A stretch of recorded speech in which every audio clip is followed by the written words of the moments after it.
We have a special guest today, Anne. So this is another episode of The Mountain RN.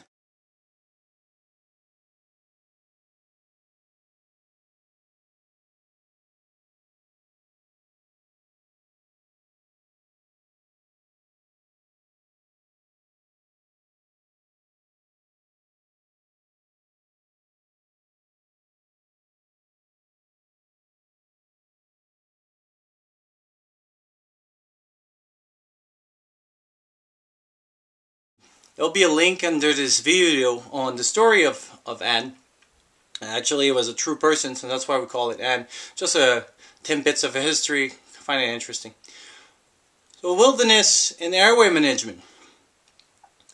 The airway management in wilderness is a little bit different. It's not that different than urban, but sometimes we have to think a little bit different.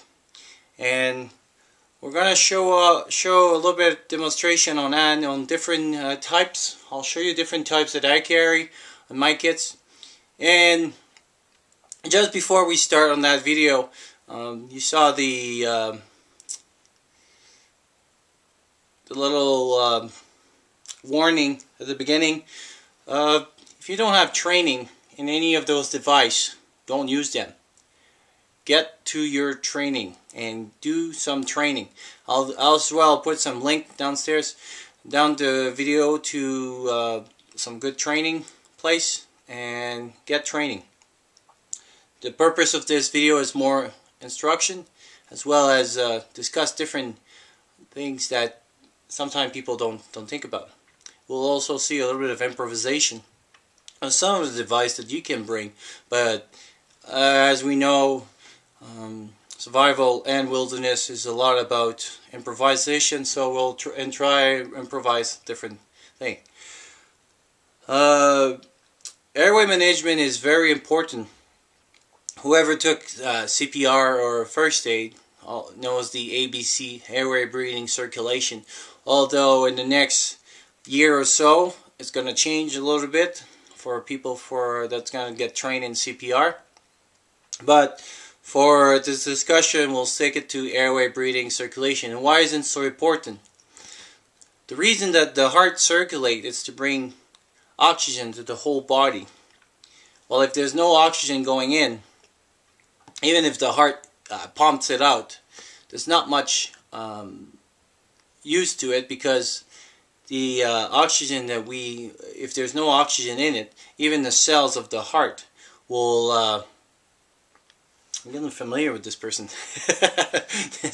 The cellular of the heart will as well start getting deficient and not function as well.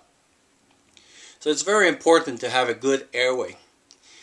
But there is a limit to what we can do. In an urban environment, when you work on the ambulance, or in my case, when I work in the helicopters and stuff, there's things that we can do because we're getting to a hospital pretty soon. So we can start doing cryotomy, and we'll talk a little bit about that, and little holes in the neck, and put differential tubes like AT tube in the mouth and things like that. It's great because we're going to be in a hospital in less than an hour, and in 2 hours maximum, depending on the flights. And we have ventilators, for example, in the helicopter when we do that, and we have bag units, and it's all great. But one point that sometimes I find a lot of people's like, oh yeah, I'm gonna chop the neck and put a tube in, and it's, well, first of all, if you don't have the training, don't do that. You're going to do way more damage than anything else. But it's great if you have a tube, but if the person is not breathing, that means you're going to have to bag. For example, if you're by yourself with a buddy or another partner or something like that, and something happened and you put an airway in there, if you have to spend a night out there, that means every 5 to 6 seconds, or up to 8 to 10 seconds, you'll have to press or blow air in it. That's seconds. So let's say, just for sakes of calculation, that's 10 seconds. There's 60 seconds in a minute, so that means about 6 to 10 times that you have to do that in 1 minute. There's 60 minutes in an hour, so that means you have to do about 10 to 12 breaths a minute. And so 10, let's say 10, multiply that by 6, that's 600 times that you have to do that in an hour. 600 times in an hour, just in an hour. And now imagine that you have to spend the night out there. That means 8 or 9 hours of that stuff. So, unfortunately, and that's what sometimes I find it's hard to get around, but in the urban environment we can save people that in wilderness environment we cannot save. In the avalanche path we saw that people, even with just like that been buried for a little while, if there's again that triage kind of mentality that we try to save as many as we can, well, this concept can kind of apply even if it's one person.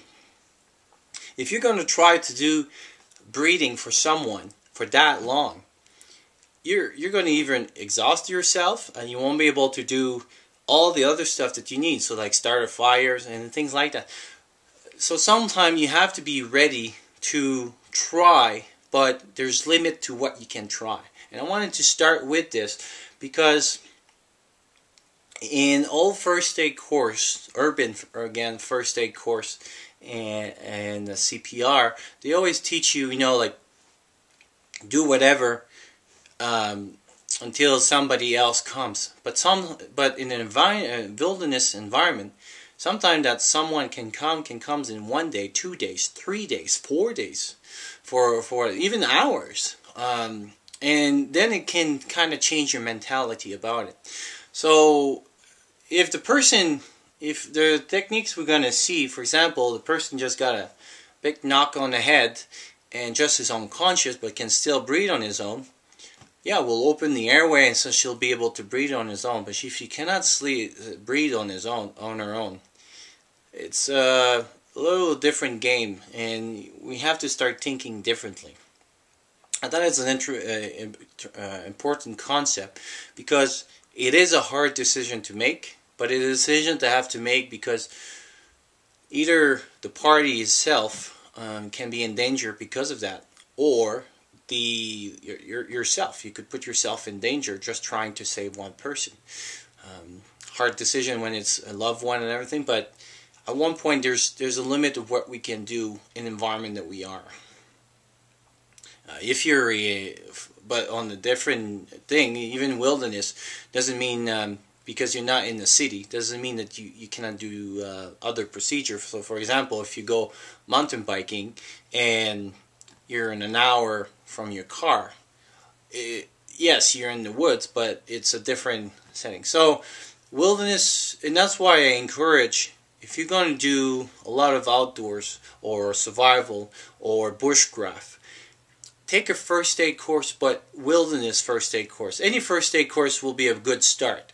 Any CPR course is a must, but try to take a wilderness first aid or first responder, or there's different level of it, because it's a different mindset, and it's a different mindset of how you train, how you improvise, how you use your gear as well. We're going to do a video, working on a video for wound management. Well, it's great with the stuff we carry in first aid, but if you're stuck for 2 or 3 days, you cannot carry all the gear that you need to do dressing change for 4 or 5 days. Your pack would be almost just that, full of gauze and everything. So we have to start thinking differently. So